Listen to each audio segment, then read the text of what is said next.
And no, you know what?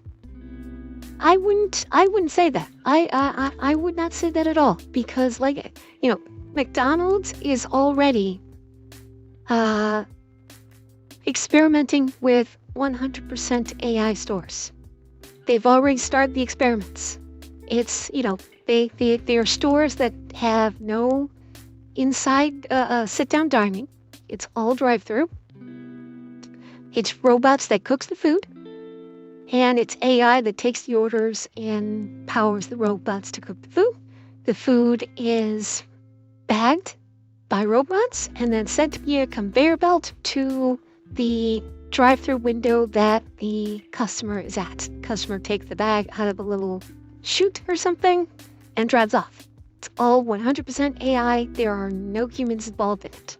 It's already being tested. And if it works well, I could very easily see more and more of these stores rolling out or taking over existing stores. I could very easily see it because it's far cheaper. Well, I mean, I don't know. You know what? Let's find out. Let's find out right now.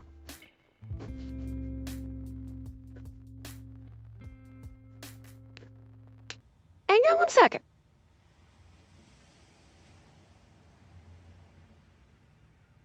Let me find it. Okay, so first, fully automated in Texas. Let me find it. All right.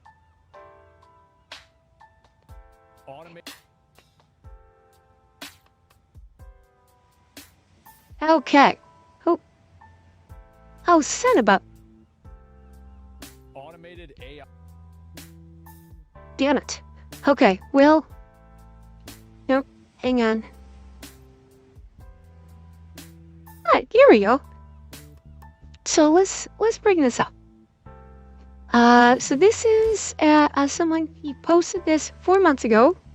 Visited the new, almost fully automated McDonald's takeaway in Fort Worth, Texas. So this takes place in Fort Worth. Again, I will myself over in a bit so y'all can see. Okay. Let me pause this. Alright. So this is Set Street and Eats, whoever this is. A few months ago, he went to the almost 100% fully automated McDonald's drive-through only.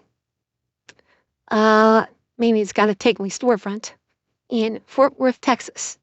So let's take a look-see and see what it's like.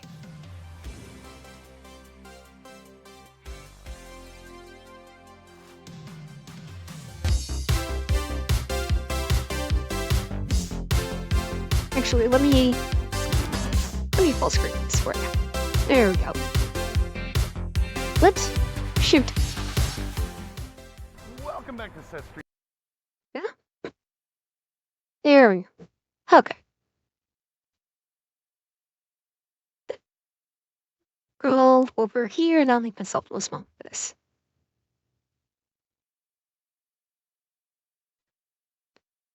There we go.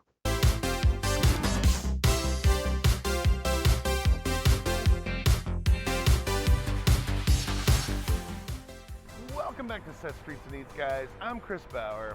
I am just outside of Fort Worth, Texas. I had to stop at this McDonald's because it's a very special one. They're testing this. It's called a McDonald's takeaway. It's a mostly automated McDonald's, meaning there's no seating inside. They have people in the kitchen making the food, but basically all the ordering is done either through drive-through, through the app, or through curbside pickup. So basically, you use the app for most of the driving, or you go into the lobby. I mean, curbside pickup is the app too. So that's so basically, there's no, yeah, it's so you're either drive through the app or the curbside is the app because that's how you get curbside pickup is you order through the app too. So Well, there we go. and use the kiosk that's inside the lobby to order your food. This is kind of the new thing they're testing out. This could be how McDonald's look going forward, possibly how fast food looks going forward. Who knows? But I figured it might be fun just to go check out ordering in the lobby. I think I'm a Or little too terrified. close for a call ahead. The call ahead's kind of cool because it actually uses a conveyor belt In a second, I'm gonna move to this. bring it down to you, and you pick it up in So here, I can do this. There we go. its own That's fine. drive-through window. But I figured I'll go into the lobby, order some food, maybe order something through the curbside just to see how the experience is, and I hope you guys will join me. Let's go see it. Let's take a look.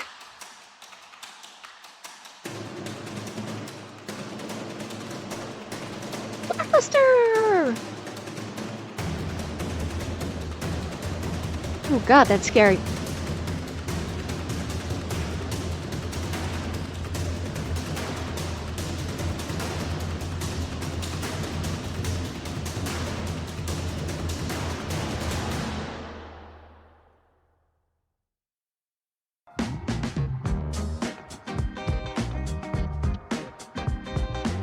And also, can I just say, McDonald's stores have gotten so dreary looking these days.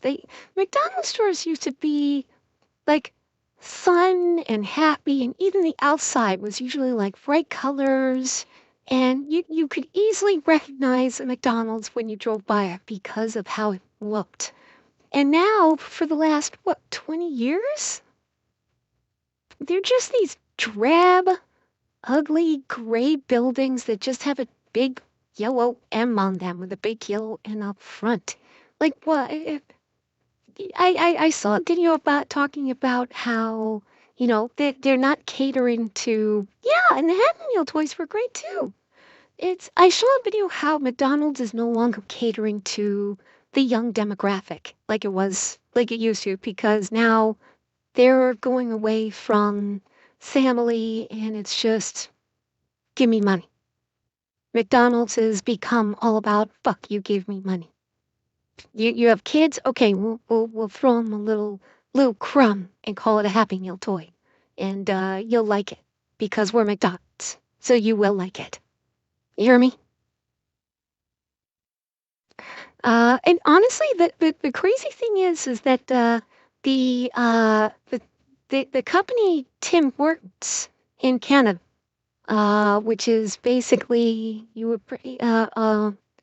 here in the U.S. it'd be like Dunkin' Donuts. Uh, he's gone the same route, honestly.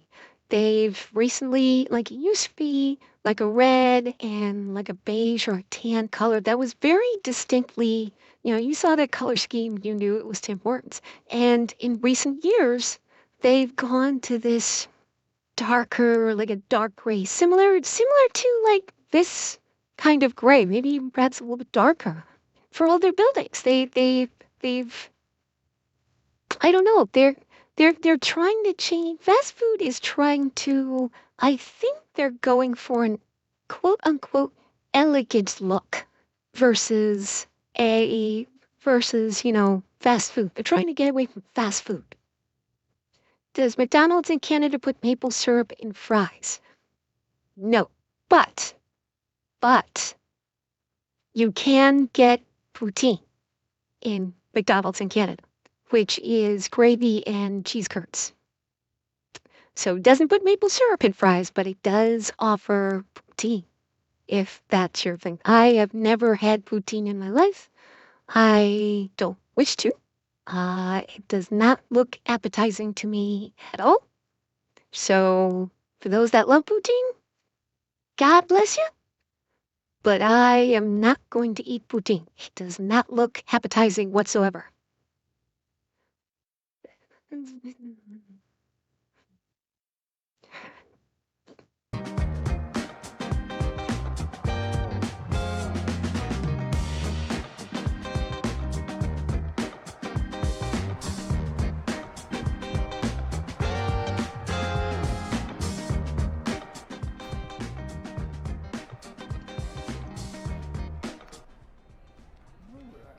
Okay. So we are at the kiosk. Order. And let's see, we got McNuggets. Let's do sides and more, because I'd like some more. So can you pick it up at the counter? There we go. And voila. I am number 650. Okay, they do have counters. They do have counter service. TV screens all the way around the lobby here. There is a restroom inside, and that seems to be, besides the one kiosk, that is all that is in this lobby. Okay, so it's takeaway only. There's no dine. Oh, they have people in the back. And of course, for the mobile orders, they put them right on these shelves. Okay, so it's not 100% My automated. order will come out on the yellow shelf.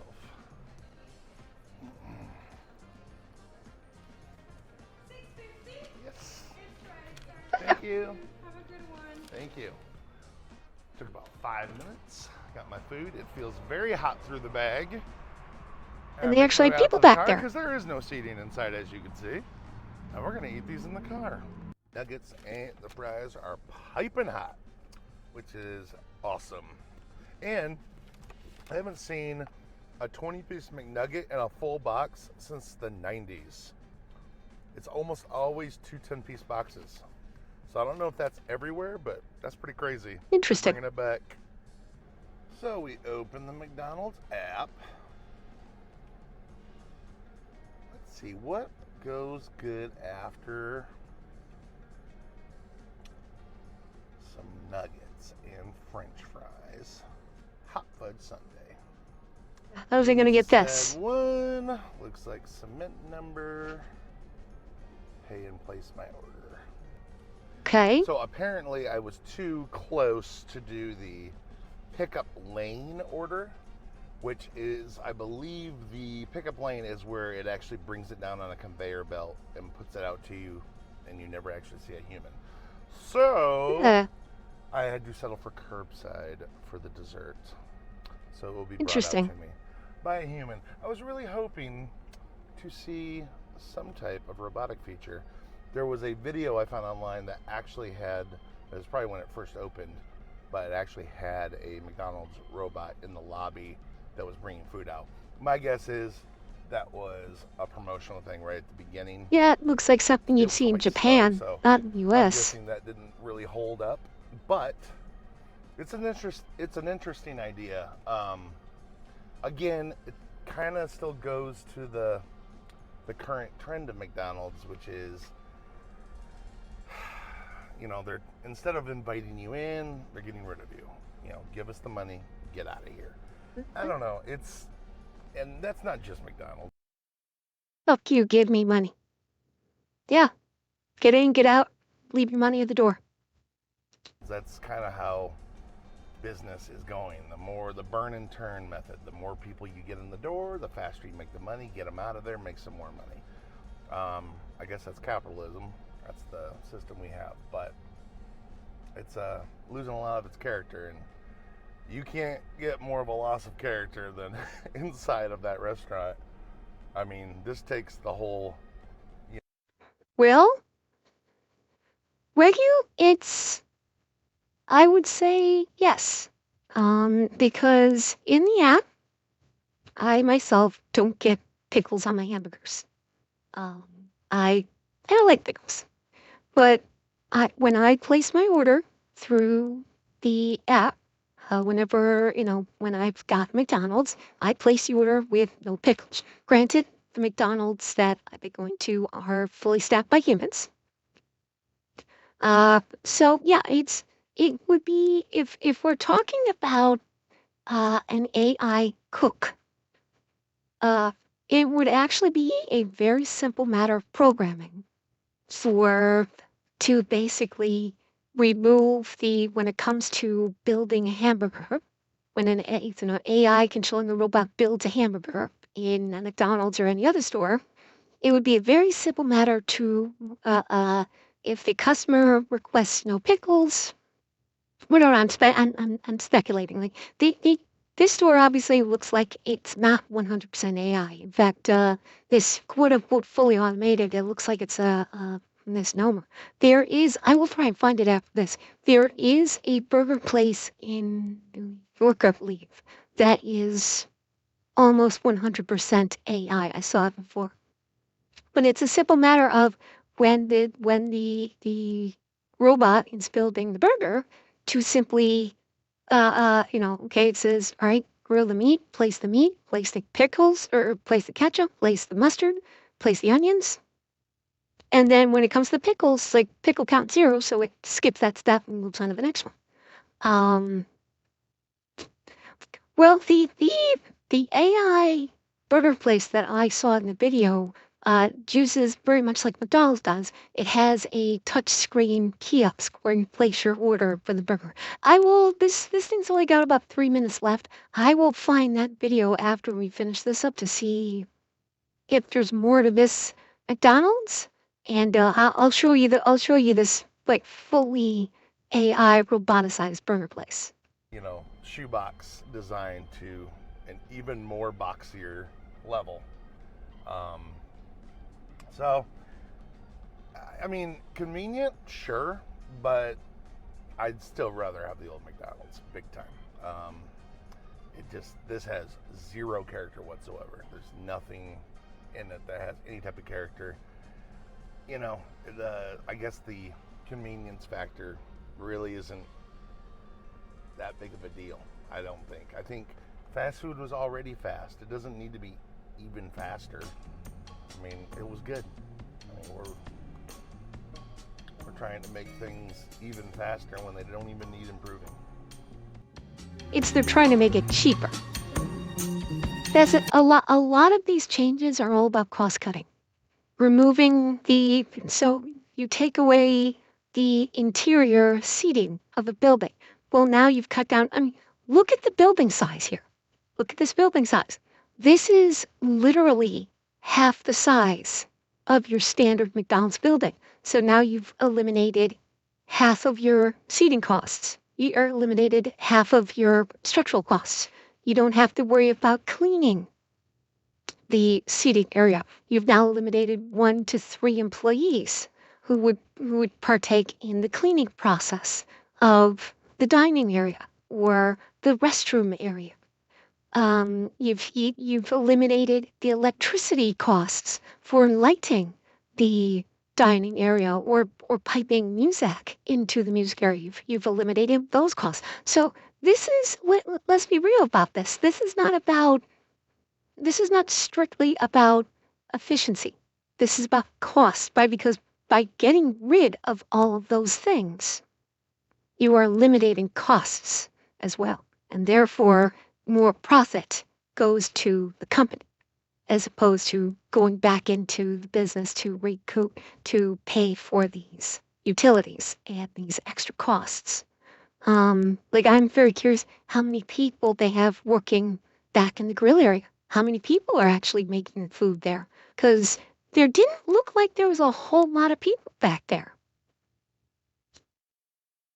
I don't know if Ronald McDonald predicted AI. I don't remember him ever saying anything about AI or not. I don't remember anything about that.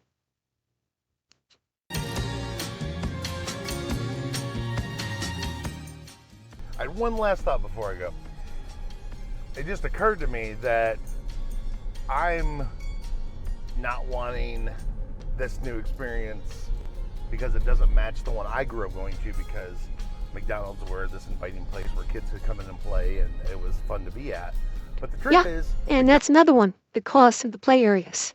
Maintaining, cleaning, God knows that the play areas were disgusting anyway, but you don't have to pay for the cost of building or maintenance on those play areas if they don't exist. Now, granted, most McDonald's don't have play areas. They're all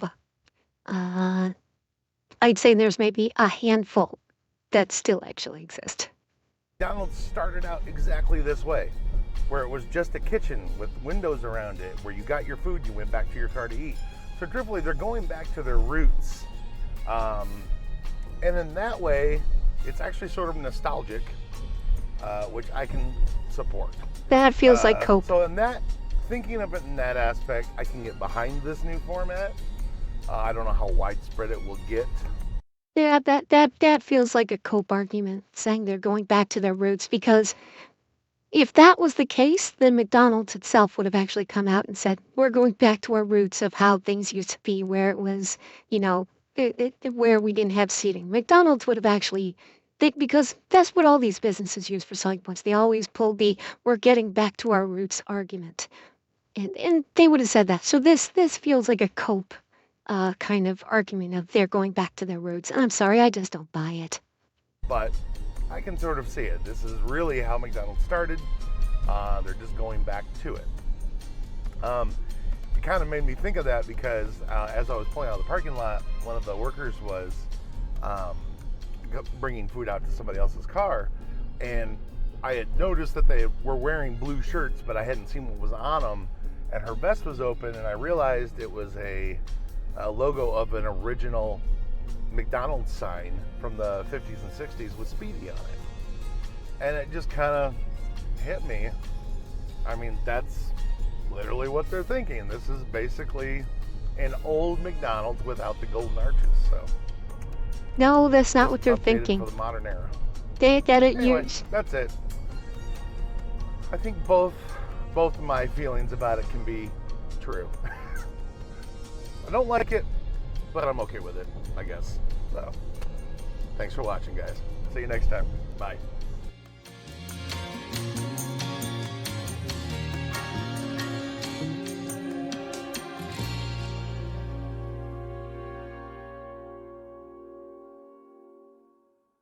I'll give him a like.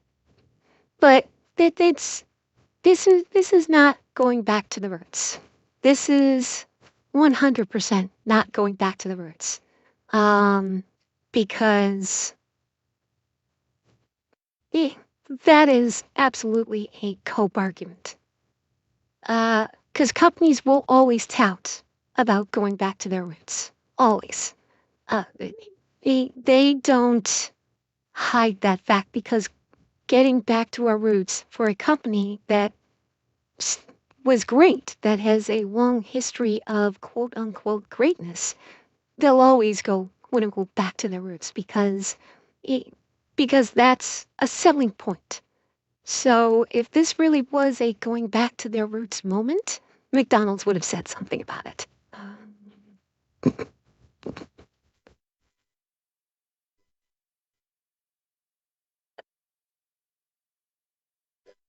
Let's see if I can find this. Is this it? Yes, here it is. So, okay, so this is the one I was talking about. Um, um, no, I haven't tried the Grim Shake actually.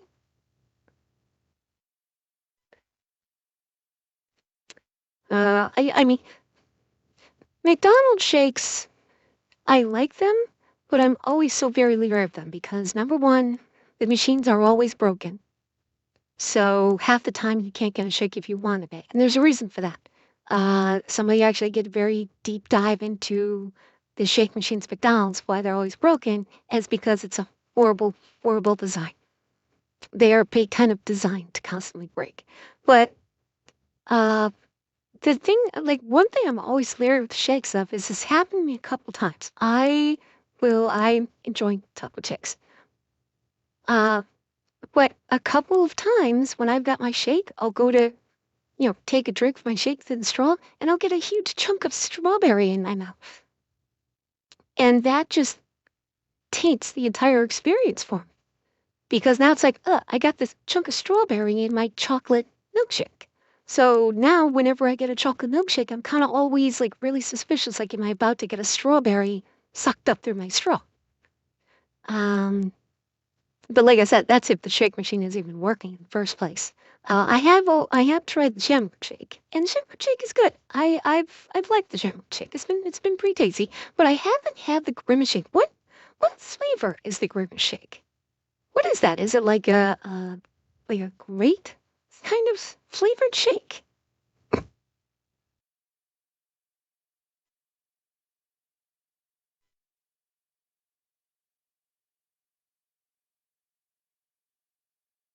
I mean, I imagine because it's grimace. I mean, I imagine it's probably a grape flavored shake of some sort. berry. Okay, close enough.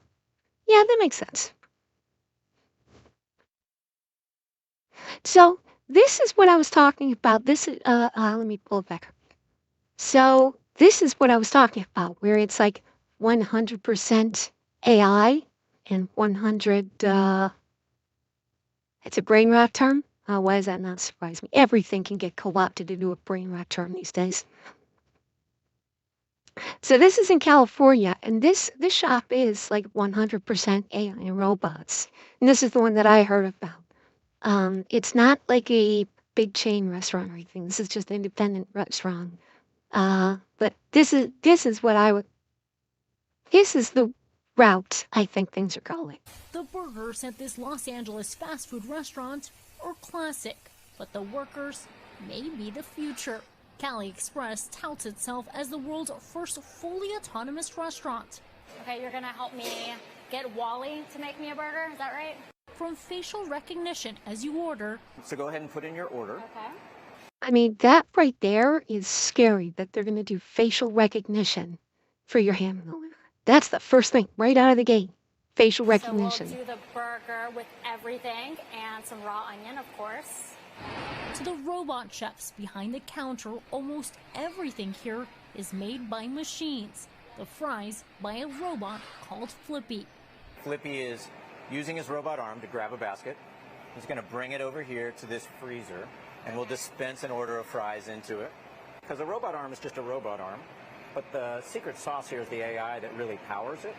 And for the main course, there's the burger bot, grinding the meat fresh, forming patties, and grilling to order. As it spins around and as it gets to the end, it'll scoop it up and it'll dump it into this bucket. Major chains are already starting to bite into AI and automation. Wendy's experimenting with AI-powered drive-thrus. Welcome to Wendy's. What would you like? Salad chain Sweetgreen has salads rotating through automation. Chipotle even has robots building its burrito bowls. What would you say to people that say, listen, this is taking away jobs? Restaurants have a really hard time finding workers, and it costs them a lot to have. Okay, that's a lie. Restaurants do not have a hard time finding workers. So that's my excuse right there. This is a cover for we don't have the money or we don't want to pay the money for a worker. Not that workers are hard to find. You could probably get a lineup down the block people to do these jobs if they actually pay, if they pay decently. And even if they don't pay decently, you'll still get people desperate to work. So him saying, oh, it's hard to find workers, I'm sorry, that's a lie. That's just a flat out lie. Have those workers, so you want to be very thoughtful about where you put those workers, because working the fry station is a pretty undesirable job. It's dangerous. You burn your arms.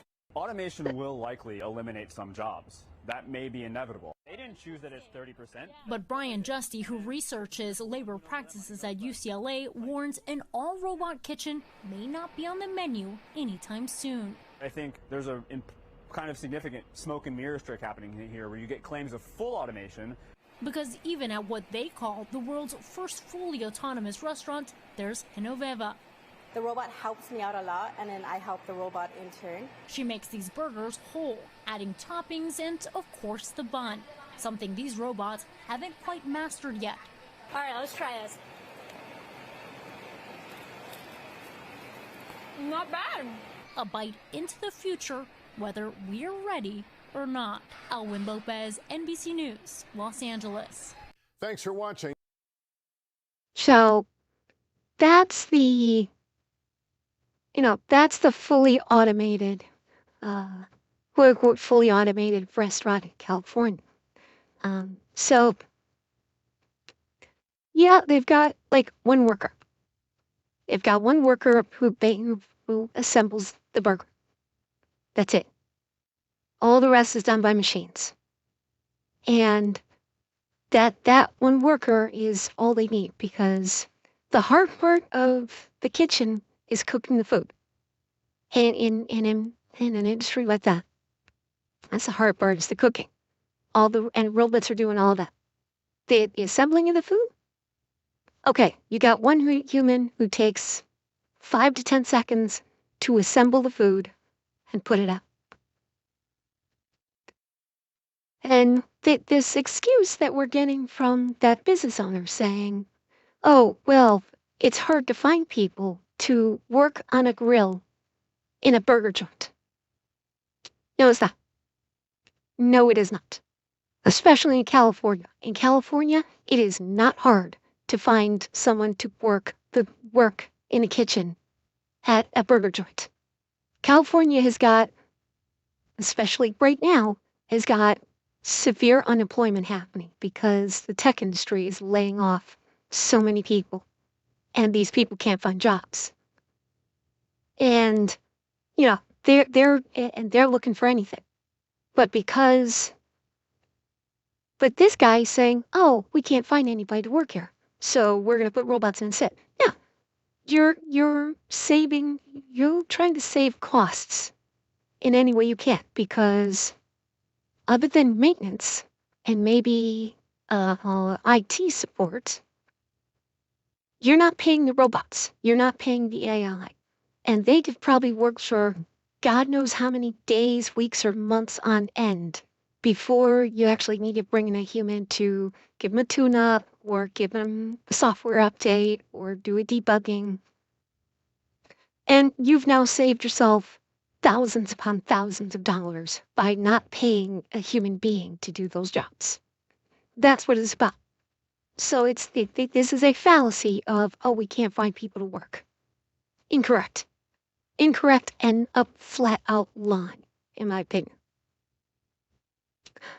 And, always give one less nugget? That's cruel. That's so cruel. How would you short people one nugget?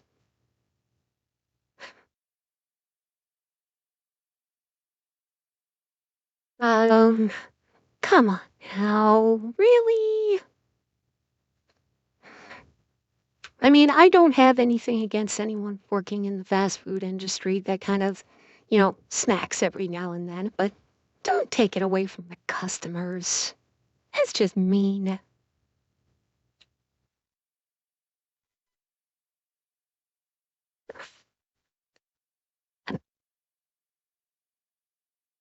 So yeah, that's been the fun and games that I've been looking at as of late.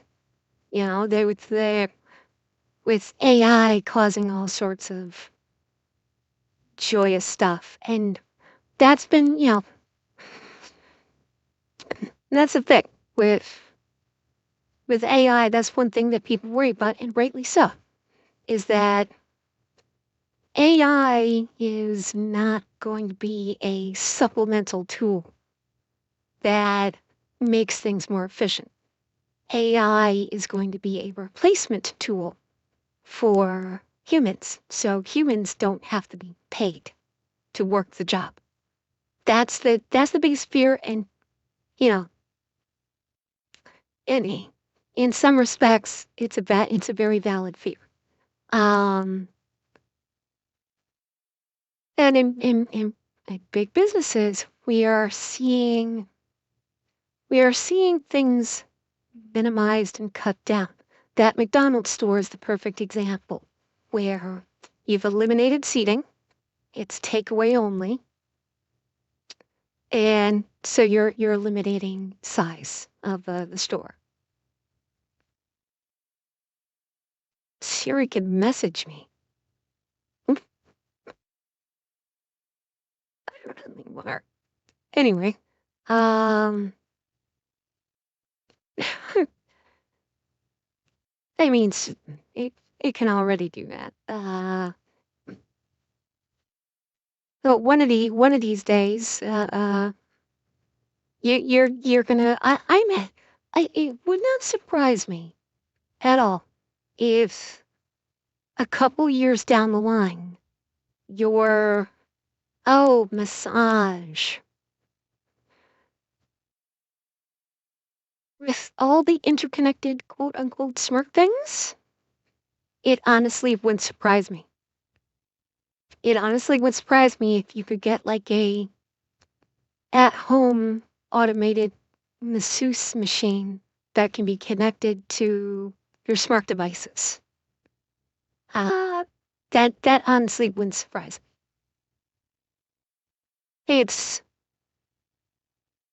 And it's that now we're getting into like the dystopian sci-fi shows like Black Mirror and Love, Death, and Robots.